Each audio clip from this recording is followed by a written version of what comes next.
And welcome to. We're live on YouTube now. a little bit of a false start on YouTube. That is okay. Okay, here we go. Ready? And welcome to episode number 111 of the Showrunner. I am Jared Morris, your host. I host a number of other podcasts in addition to this one, and I'm joined, as I always am, by Johnny Naster, the host of Hack the Entrepreneur.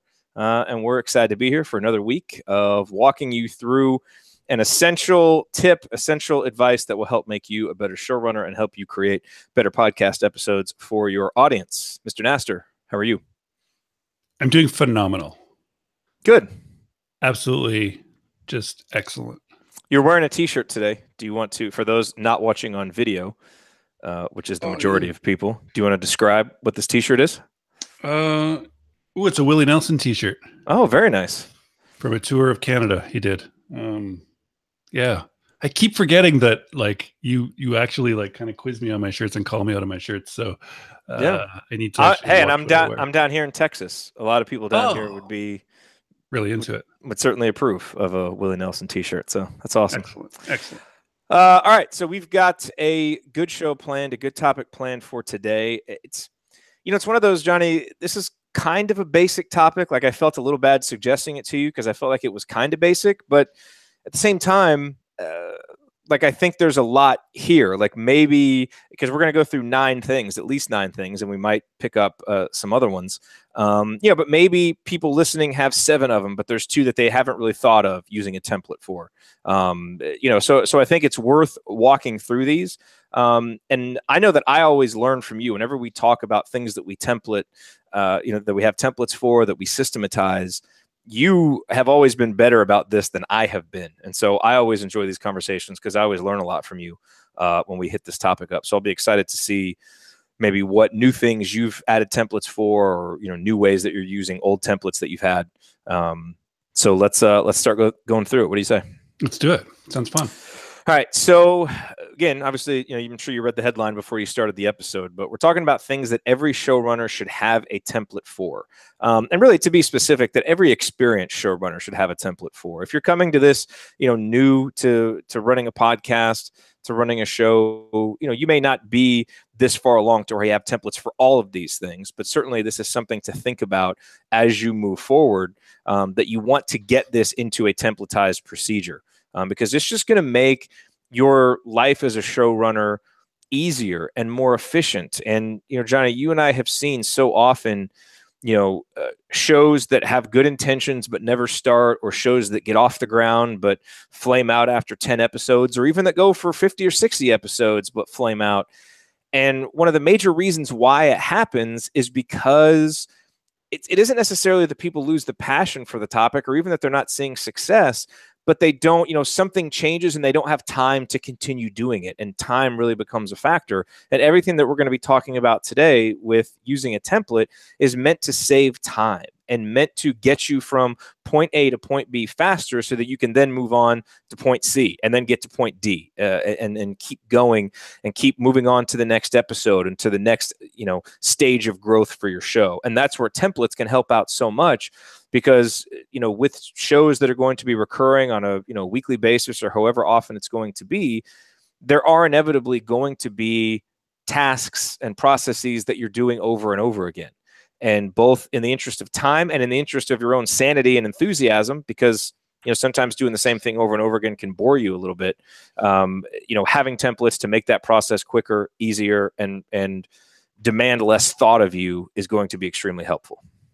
Yeah, I think it's really good to kind of go into it in advance thinking of that, because otherwise you could be like me and see yourself like 100 episodes and a year or so later and just like frantically trying to do everything, because you kind of get caught up in it and you kind of are just doing everything from scratch every single time you do it. And as your show grows, as you start doing more, as you start doing more promotion, more interviews, whatever it is, you do have more things to do in a day or per episode. And rather than actually stopping to then template it, you kind of I just got to do more of it. I just got to do it faster.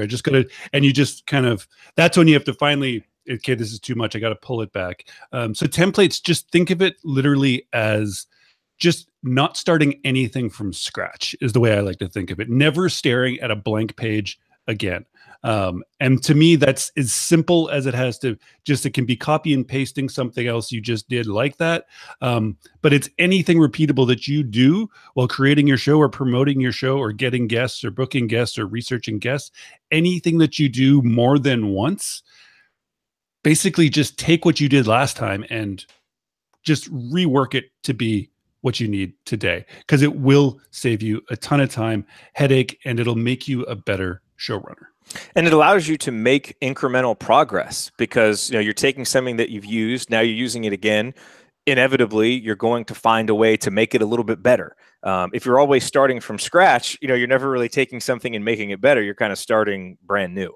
And you would rather use that energy to make it better rather than to create it from scratch. So probably don't need to belabor the point too much. I think people understand the value of templates, but especially when you're running a podcast, they can really, really be helpful. So we broke this down into pre-production, production, and post-production. And there are probably more areas where you could use templates than we're going to cover right here, but these were the most obvious 9 that we came up with. And so let's jump right into these, Johnny, and let's start with pre-production. And here in just a second, I want you to talk about the interview prep notes that you have, because I know that this is something that you have used, as you're prepping for an interview.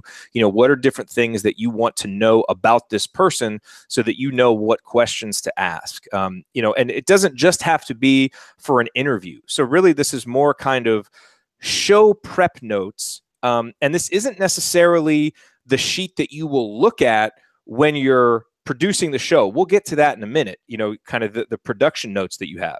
This is even before you get to that, when you're getting the information that you need to produce the show. So for example, for the assembly call, again, a post-game show for IU basketball games, I have a template for my game notes so that while I'm watching the game, elements that I know I'm going to be putting in, like the score at halftime and the final score and all these other things that are common for every game, the keys that the coach lays out before the game, stuff I want to remember. I have all of that. I have a spot for all of that. So it's very easy to put it in, and then a place for actual notes while I'm watching the game so that I can put that in. But it's all templatized so I know where everything goes, so that while I'm in the moment, I'm just focused on getting the information and I have an idea of what I'm going to be looking for throughout the game. And so that helps me then prep. And then I actually have another document that I use that I transfer the main points over to that document for when I'm actually producing the show. But again, we'll get to that in a second. So what we're talking about here is a template for helping you prepare for the show so that you can get all of the information you might possibly need. And then you can use that to transfer it over to what you're actually going to use for production. Right. So I actually have a sheet that I use. So I use it for pre-production and doing my sort of interview prep work. And then I also use that sheet during the interview. So if you were on YouTube right now, you would see my blank sheet, of which I have hundreds, well, 400 of them. And then there's one I did from yesterday. That's so basically the stuff all at the top would be information about the person. So I'm talking entrepreneurship, I'm talking business. So I need their Twitter, I need their LinkedIn, I need their business page, and if they have a personal website as well. I go through all those so I can historically see where they've worked, what they've done, if they've created other businesses, sort of what they're maybe tweeting now and what they're sort of into right now and what's sort of getting them thinking. And then their business, obviously, as it exists today, and then anything from the About page there. Most of those pages I just mentioned, I also leave open on a second monitor beside me. So in case I feel a conversation going a certain direction, maybe about like where they worked or something else they did, and I don't have the exact note, I have LinkedIn open and I can kind of see it. And then it's like, oh, I can bring it into context for myself and have it there. So to me, that's sort of templating it, because I do look for the exact same have the same 4 tabs open every time I do it. And then I write just on my sheet, I'll write pronunciations of the name if there's something, and I'll write what they're doing right now for a company, what position they hold within that company, and then historically what they do, and then also usually their bio from Twitter, because sometimes people like to put in, oh, I'm a hockey fanatic, and I'm also a dad, and so I will include that stuff because I might use that and bring it up in the conversation, or if nothing else, I'll probably use it when I get to my template for the introduction for my guest. I can sort of tie back what they say about themselves to the audience. So in your case, this template that we're talking about for kind of the prep is also the same one that you use during the show, and it certainly can be both. It can serve both purposes. 100%. And because I need it all on one sheet so that it's here also while I'm doing the interview. And then the rest of the page is all takes place during the interview, like notes I need to therefore create show notes and stuff later, and to find the hack and all that stuff. Plus anything that's mentioned during the show, I can sort of note it down. But mine is lots of it is just on tabs in the browser. So it's there in front of me. And then having this sort of basics there. So the template almost isn't something physical in this sense, but it's methodical in the sense that I look for the exact same resources each time on each guest. Yeah, but that's a big part of the template. You're not having to plan that every time. You're focusing your energy on getting the information, not thinking about what information you need. And that relieves a big mental load. And I guess now that I think about it, when I'm doing the Site Success podcast, and I'm, prepping for that, and right now every episode that I'm doing, is kind of following the same 3-question template. It's kind of the same thing. I use the same sheet for my preparation that I actually use while I'm producing the episode. It's just to fill in the 3 questions, to jot out, what my supporting evidence will be or my supporting discussion points will be when I actually record. And that's all on one sheet. It's kind of it's one nice thing now about the experience that you and I have that we bring to the show is we have pretty much every different type of show covered, because we do a monologue show, we've got an interview show, we've got a radio style show. So we've got a lot of the different avenues covered here, which is good. So, okay, that's the kind of the interview or the show prep notes. The next one, and I know that you do a ton of this, Johnny, is interview request emails. So, if you're going to be having guests, or even if you're going to be having, say, recurring co-hosts, depending on how you look at it or how it's kind of structured on your show, chances are you're going to have to be reaching out to people over and over again. And for the most part, probably 90% of what you say is going to be the same, and you want to leave a little bit of room for customization. Maybe if you're doing an interview, to tailor, your pitch to that specific person. But a lot of it's going to be the same. And this is where having a template for those emails, for those pre-production emails that you have, is going to be really important, Johnny. And I shudder to think how long it would have taken you to book all of these interviews that you have booked if you weren't really good at templatizing this part of the process. Right. And this is funny because a really good friend of mine was just restarting his podcast, and he asked me, he's like, so like, how do you go about booking them and what is it? And I was like, oh, it's all automated. And he's like, so what's the first email? And I'm like, I don't even remember. I set it up like 3 years ago and it just works. Like in the sense that like my scheduling software that's connected to the calendar, I give them that link with the templated email that comes from a canned response in Gmail, which is just a Gmail add-on. And it just says sort of what they need to know. There's a link. It goes to my calendar, exactly the times that are available for podcast interviews. And they have to agree to the terms, which sends them back to my site to read the terms and conditions of the interview. All that stuff is done. And I actually went through the process just to refresh my memory on it. So it was pretty funny.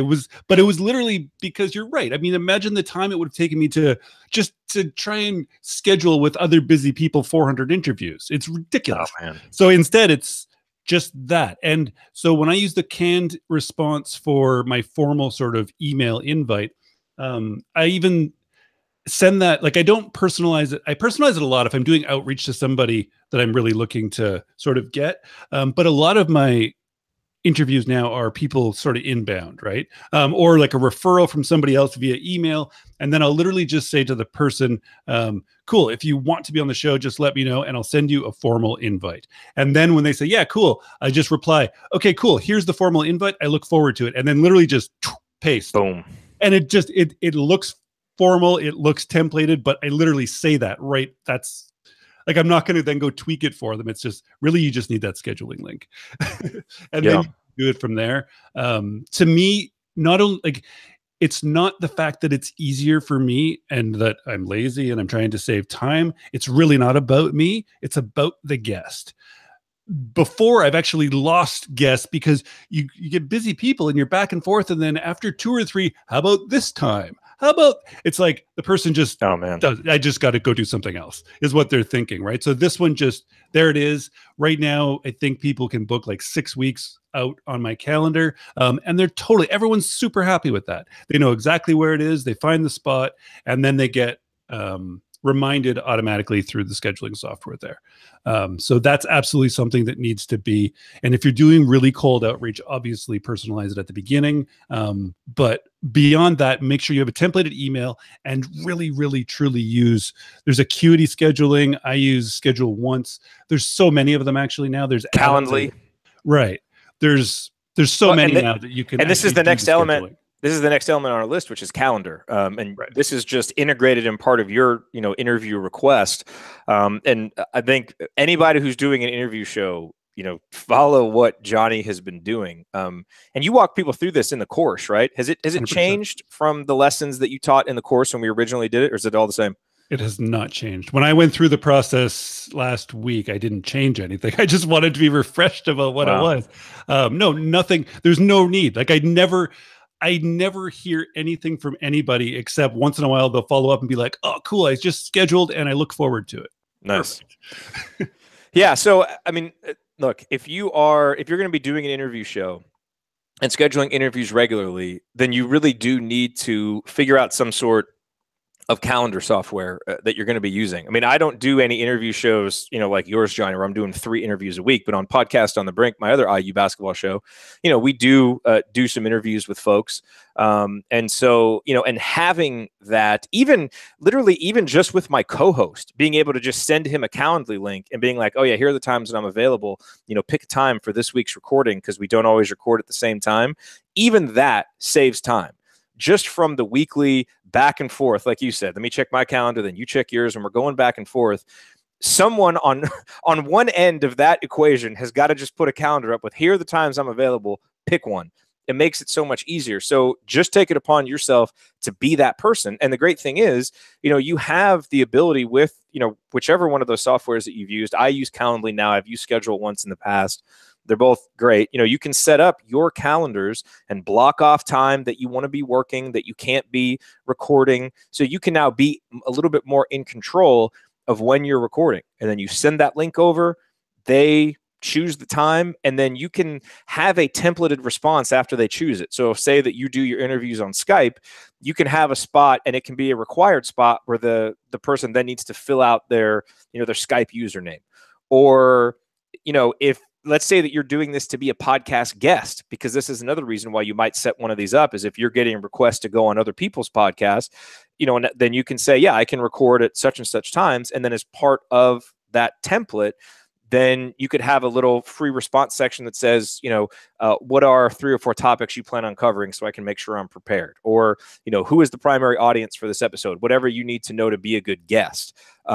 So there are a couple of different ways that you can use it, but it really is worth investing the money, because for some of these, you're going to need to pay depending on what level you're going to use them at, but also the time to get them set up. Because once you have them set up, Johnny, as you are a testament to, 3 years later, it can still be working. Yeah, I actually have more than the one link too. I have a link for so my interviews are on Tuesday, and then later in the week, I open up spots to have sort of conversations with other people that I want to talk to.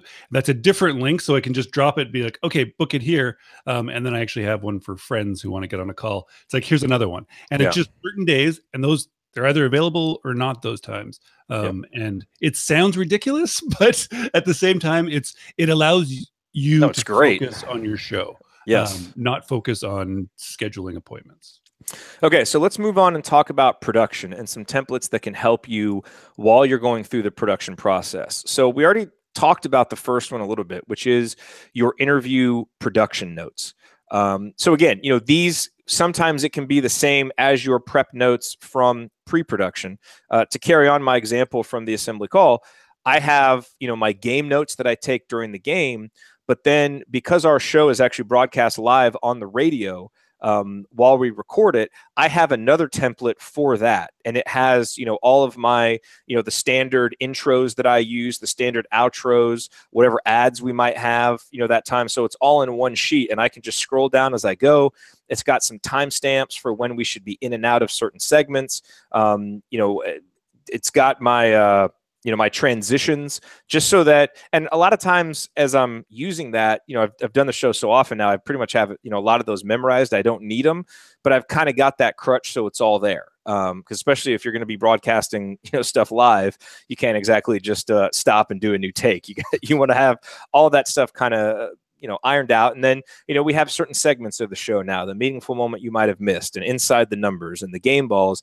And so all of that is just laid out. And then what I can do actually while the game is going on, say for our banner moment, which is the introductory, here was the best moment of the game.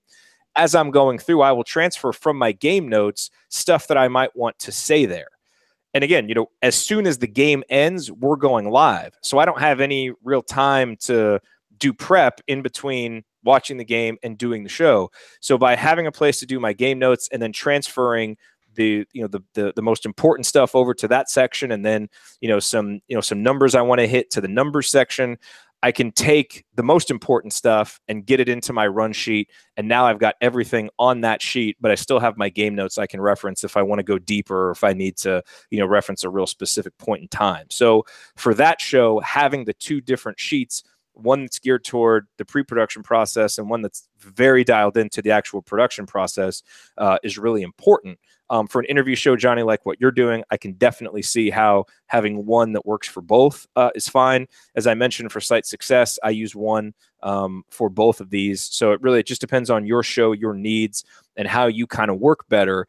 But having the templates laid out that you can use for your preparation and for your production, whether it's one or different, is really, really important. Because again, instead of having to focus your mental energy on how do I need to organize this, you're focused on what information needs to go in here, and that's going to allow you to deliver a better product to your audience.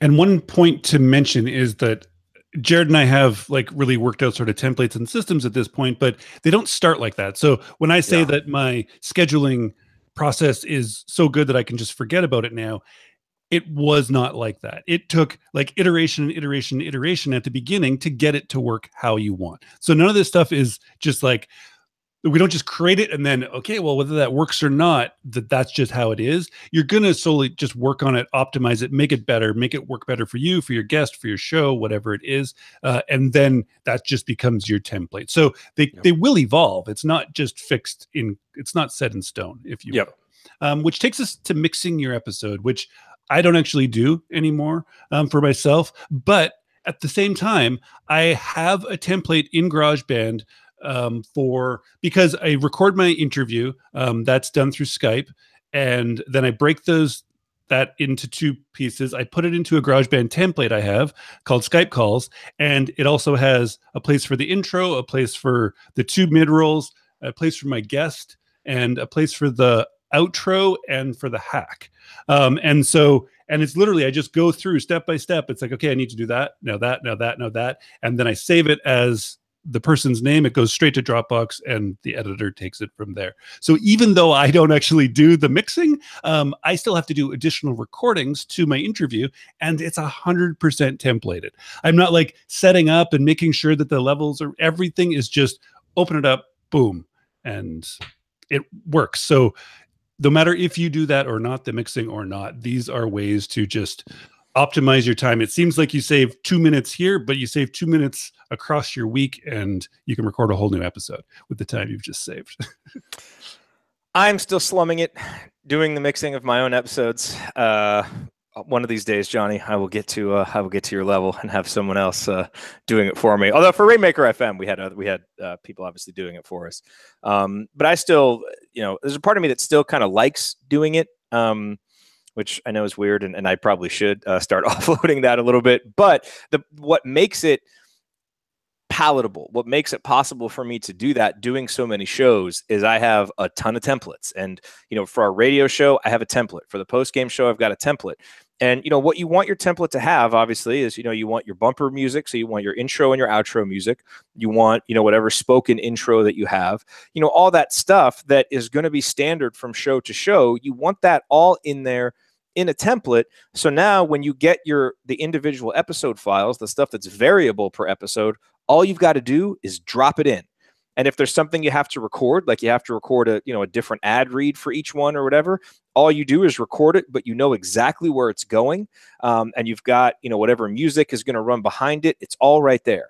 You don't want to be mixing and matching and doing all of that stuff if all that's going to change is just the speaking parts or the body of the episode. You just want to be able to drop that stuff in there.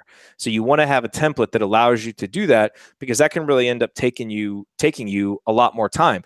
And you want to think about little things, like when you're in GarageBand, you want to set it so that the automation for the music goes with it as you drag it, if you're going to drag your music. Because let's say that, you have your outro music. Well, not every single episode or every single interview that you do say is going to be the exact same amount of time. So you're probably going to have to drag that music and maybe your spoken outro together. Well, if you have, maybe it fade in and fade out, you don't want to have to go in and redo the fades in and the fades out each time. You want to make sure that the automation drags with it. So those little tips that if you're just getting into this, you're probably not going to think about episode 1, 2, or 3, but you very quickly learn it, because that's the kind of stuff that takes you 5-10 extra minutes at the end. And every little thing like that just adds up on a per episode basis. And so every little thing like that you can get rid of is going to save you time and make you more efficient. So you want to have that overall template and then find those little areas within that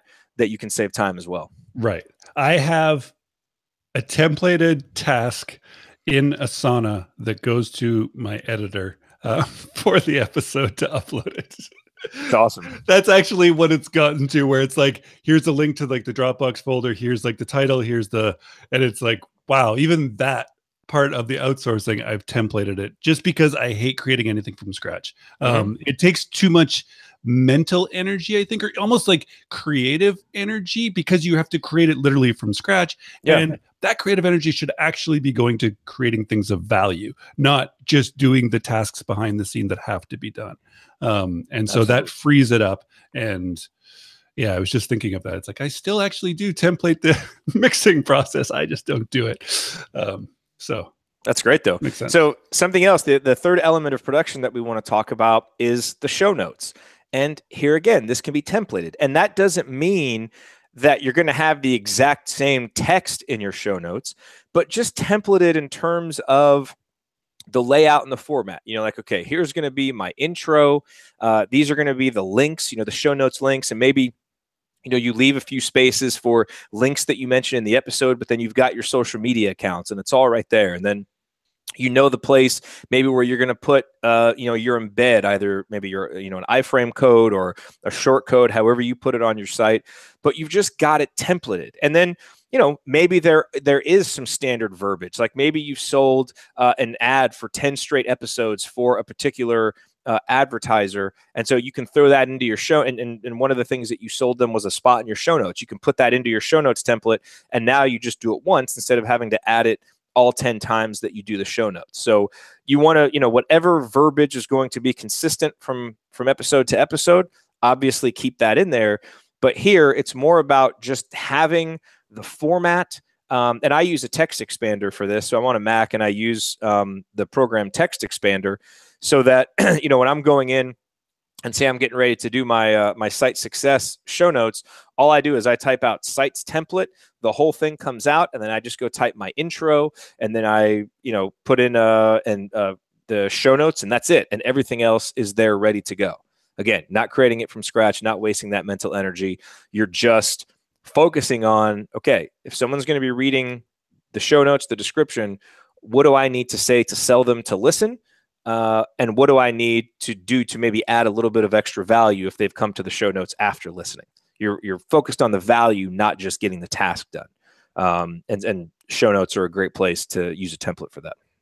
Which takes us to post-production. So now you've prepped for your show, you've done the show, all the production, it's mixed, it's ready to go, it's published. Now to post-production, there's countless things, obviously, and depending on how elaborate your sort of marketing engine behind you gets, you can get templated and templated all the way out as far as you want. Within social media, that there's luckily tools for this, right? Between Buffer, CoSchedule, Meet Edgar, so many of them can allow you to reuse things you've already done. So that's almost beyond templating, where you're actually reusing posts. But definitely all of these things, if you're creating artwork for social media, typically you would follow a template, even if it's a completely different image behind it. And you might have maybe 2 or 3 or 4 different templates so that it doesn't get stagnant looking, but you still don't want to be creating things from scratch. I don't do a lot of social media sort of templating in that sense. We keep it pretty simple and just sort of are pushing out links and show artwork. And so I can't really speak too much about it, but this is something that you can go as far into depth as you want. And just like everything else, as you're approaching social media, always be thinking about the templating of it before it gets out of control. Yeah, and there's a few different elements that are important here. You know, one is the graphical element, and I use Canva, where I have templates for, and speaking here about the assembly call, like we have different types of shows. So I have a template for each different type of show, like whether it's a post-game show or a radio show, or like a special edition, or maybe it's one of our blog posts, whatever it is. And it's got, you know, there's a template and it's a standard template. So it looks similar, but you know, the title is a little bit different. So people know what type of content it is. And then there's a place for the headline. And it's really easy. I go in, it takes me literally 15 seconds. I download it. I've got it. I upload it as a featured image and then as my social media image, and it's all ready to go. Then there's the actual templating of the social media messages themselves. And so, you know, I've used Buffer in the past. I've gotten in and messed around with Meet Edgar some. And those are both very good. And they're especially good if you have evergreen content, because you can kind of repeatedly bring that same content back up. Like, for example, this episode that we're doing right now is fairly evergreen. I'm pretty sure like in 5 years, there may be a few things here that'll be different, but we could probably tweet, Johnny, this show out in 5 years, and you still probably won't have changed your interview scheduling process. So it'll still be evergreen. But you know, it may be a little bit different. So, you know, for the assembly call, we don't have a whole lot of evergreen stuff because it's a post-game show for a game. And literally by the time the next game happens, that game is kind of irrelevant. We don't want to be tweeting it out again. And here's what I love about CoSchedule. And I don't, look, people swear by CoSchedule. I don't even use it as like to the fullest extent of its power, because I know it's great for like editorial management, and we don't use it for that. I literally only use it for the social media because it allows you to have a template for different types of posts.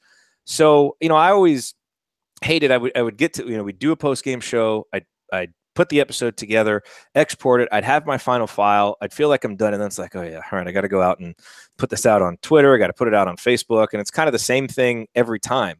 Like, it's just copying the headline, but then I would want it to go out 3 or 4 times between that night and the next day. Because there is about a 36-hour window where it's, you know, where it's relevant, but I don't want to have to get in and create each message individually at that one time, or, you know, okay, let me go in 4 hours and create another one, and then 10 hours from now I'll do that. So with CoSchedule, you can actually create a template. So if I have a post-game show, I pull up my post-game show template, and it pulls information from the headline, from the description. It all, you know, I can set it to have, okay, I want to tweet in 3 hours from publish. I want to tweet the next day at the best time. Then I want to tweet 3 hours after that. And it all happens, and it literally takes like 20 seconds. I just pull up the template. It pulls all the other information from the metadata of the post. I hit schedule, and now, boom, I've got all of these, you know, between Twitter and Facebook, I've got all my messages scheduled, and I don't have to do anything else. And they're going to go out the next day or 2 days after that, or, you know, whatever I want it to be. So for stuff like that, where it's not going to be evergreen, that you're going to want going out forever, but you still want to be able to use a template, CoSchedule has, at least that I've seen, has the most robust template function for that. So that's why I use CoSchedule. I had no idea. I actually just interviewed him about a week and a half ago, Garrett, one of the founders of CoSchedule, but I haven't actually used the product yet, so I should really check it out. Yeah, and there's, like I said, there's a lot more to it, but I love it. it just so happened to have this thing that I was specifically looking for with the assembly call. And that's a pretty niche need.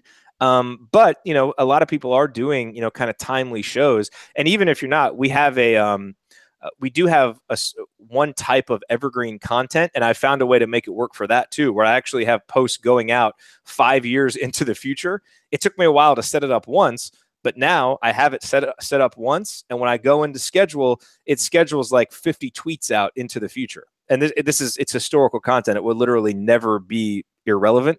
So it was fine to set those, and I don't worry about them going out in the future. So it's definitely worth checking out. But either way, you want to survey the different social media scheduling options out there and see which one fits best for you. Don't think, oh, I heard about Meet Edgar. I know it's really good. People have used it. Let me shoehorn my stuff into this if it doesn't fit. It's worth taking the time to see what actually provides the right fit for you, your content, and your audience so that you truly get the maximum power out of the template that you're going to create. So that's social media. Another one is email newsletter. And we haven't gotten our email newsletter fired up yet, Johnny, but we are planning on doing that. Although you and I run, several email newsletters connected to podcasts for other shows. And, here again, this is pretty much the same as the show notes. Have a template for your email newsletter. So all you're thinking about when you sit down is adding value, writing content, creating the body content of the email that you're going to put out, not figuring out how to format it and, pulling in, this ad over here and blah, blah, blah, blah, blah. Get it into a template so you can focus on the value. Just, some of the same reasons here that we've given before. So no reason to go over that too much. But I think the value of email newsletter templates should be pretty obvious by this point. Yeah, exactly. And then also what guest follow-up emails, sort of tell them that they're live and what they can do with it. Or as we spoke about on the last episode or the episode before, how I'm now getting people or asking people to publish it to their blog for us, which is also sort of beneficial in the post-production way and getting our message out.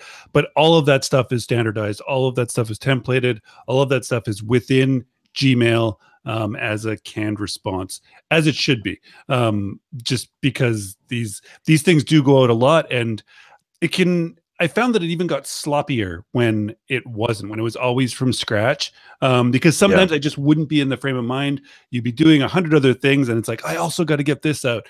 So this actually makes it just a cleaner, crisper sort of presentation, I think, to the professionalism of you as a showrunner and your show as well. So that seems to get a lot better response from the guests with promotion and helping out in that way. Yep. Yeah, and stuff will come up. Like when we do our donation drives on the assembly call, I always want to send an email to people and thank them individually when a donation comes in. And so I'll just, I'll create a quick template and text expander. So, the donation comes in, I click on their email address in the PayPal email, type out my text expander thing. It expands, hey, thank you so much. Your support, means so much to us. We really appreciate it. If I don't know the person, I'll just send them the nice templated response, and I'll obviously personalize it with their name. If I do know the person, or, if they've donated before, I might create, a new template so that, all the people who are recurring donors, I can send them a separate template to acknowledge the fact that they've donated before.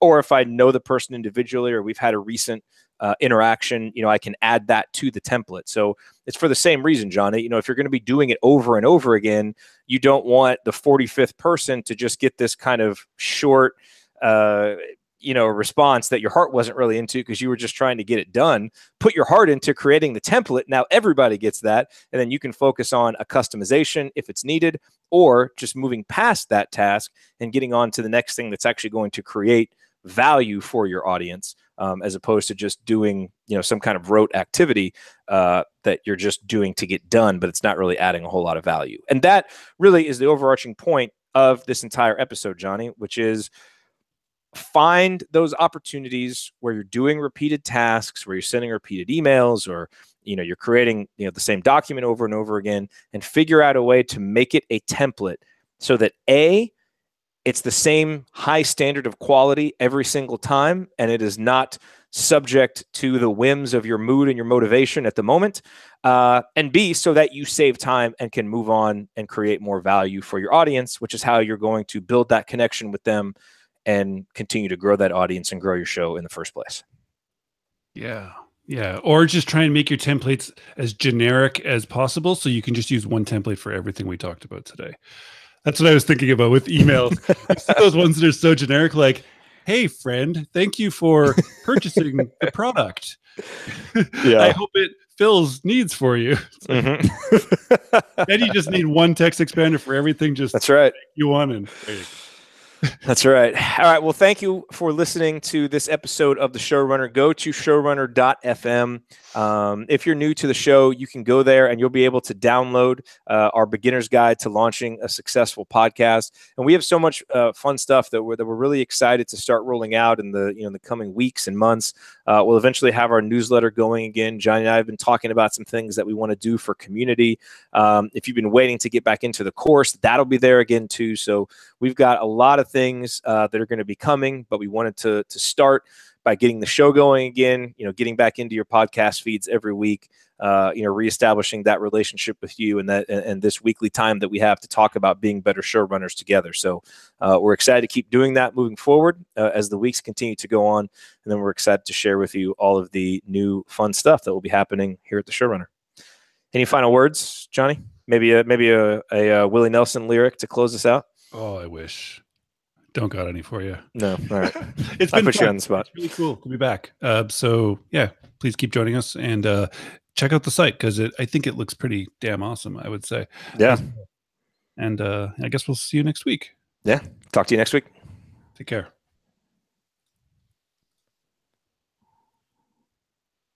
So I do often forget. Oh yeah. Here, I'm gonna stop the broadcast too. Okay.